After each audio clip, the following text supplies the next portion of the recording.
I think sometimes people forget that inherently, since we can't read each other's minds, miscommunication is the baseline for interaction, right? Whether with product or with individuals and even within ourselves. And I really appreciate how you talk about awareness of biases is not enough due to them being implicit, because something that just drives me nuts in the leadership space is how people, they say, oh, if we just think again about our biases, if we're just aware of our biases. But to your point, being aware isn't really enough, right? People have to face them. And I know you probably have some very helpful criticisms of this, but in one of our workshops we ran this weekend, we evaluate people's interactions through the use of role playing. Well, the evaluation inherently has a self-evaluation because people have egocentric bias, right? Yeah. And then there's peer evaluations because there's biases that go with that. And then we have group biases. And then we'll use video replay and a variety of other things after they've scored themselves and all biases have been at least accounted for. And then we say, okay, how did this change your score when we look at video? And it's tough sometimes creating an environment. And as you mentioned, memory is fallible. And one way you enhance learning is by putting, learning has to happen with, it's strengthened when there's an emotional response, right? That's why we like, whether it's music or something that's hands-on, when your ego is brought into play or you have skin in the game, I learned that at a higher level. And I think that's such a wonderful part of things that you've mentioned in your work. Like even when you do testing, there can be people that are so sure that this game is going to work this way and they're going to figure out how to harvest correctly. And I want you to explain these terms for our audience.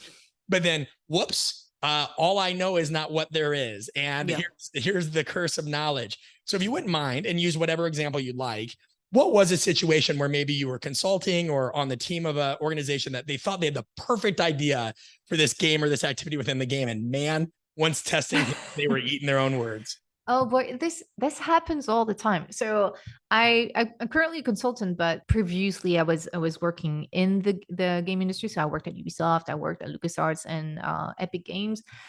And this happens all the time. Like the designers and artists, they put something together and they're sure it's going to be perceived that way and it looks obvious for them. And then we test it, and then all of a sudden we realize like a bunch of people don't get it. And simple example.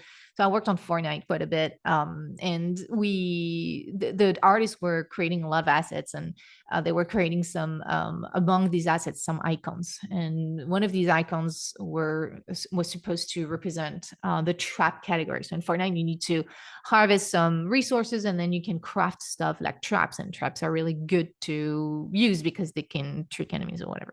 And so we need a category to show where in your inventory you can craft traps and where they are. And initially it was like it represented like a horizontal wooden plank with spikes on it.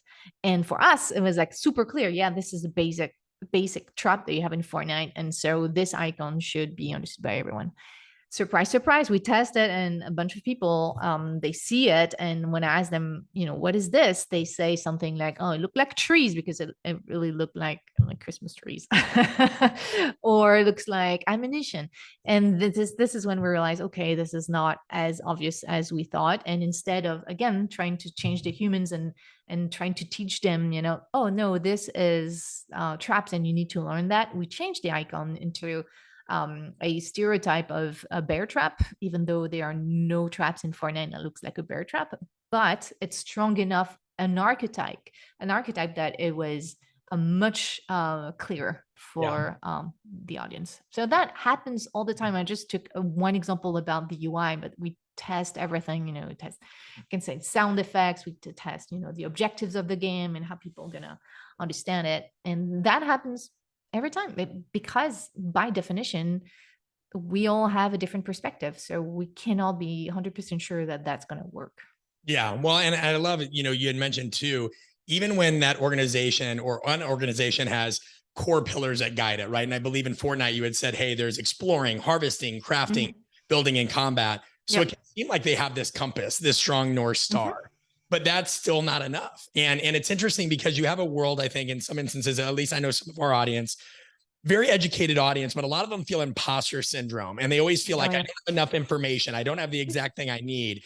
And what I try to tell them is, even if you have the exact thing you need, the core principles, the best assets, the best people, it's still version 1 is never going to make it. So you might as well put it out in the world, fail, learn from that failure, face those biases, and move forward.